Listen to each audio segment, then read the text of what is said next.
پاکستان پر mafia نے قبضہ کر لیا، آئین کی بحالی کے لیے باہر نکلیں۔ عمران خان نے ہفتے کو سپریم کورٹ سے یکجہتی کا اعلان کر دیا۔ عوام کے نام ویڈیو پیغام میں کہا، ہفتے کو مغرب سے پہلے اپنے اپنے گاؤں اور محلوں میں جمع ہو اور چیف جسٹس آف پاکستان اور سپریم کورٹ سے اظہاری یکجہتی کریں۔ عمران خان نے کہا کہ پاکستان فیصلہ کن موڑ پر کھڑا ہے، مافیا الیکشن ہارنے کے خوف سے آئین کی دھجیاں بکھیر رہا ہے، یہ مافیا ملک کی سپریم کورٹ کو تباہ کر رہا ہے۔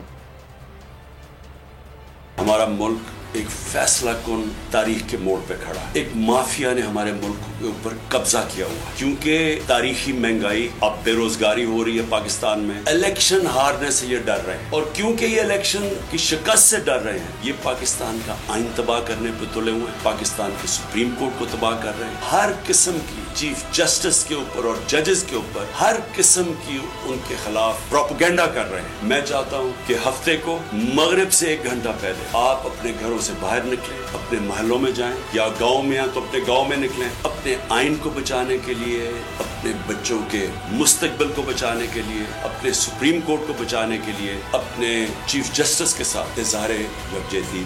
ہوائے نفس کی ہے حکمرانی، لٹیرا کر رہا ہے پاسبانی۔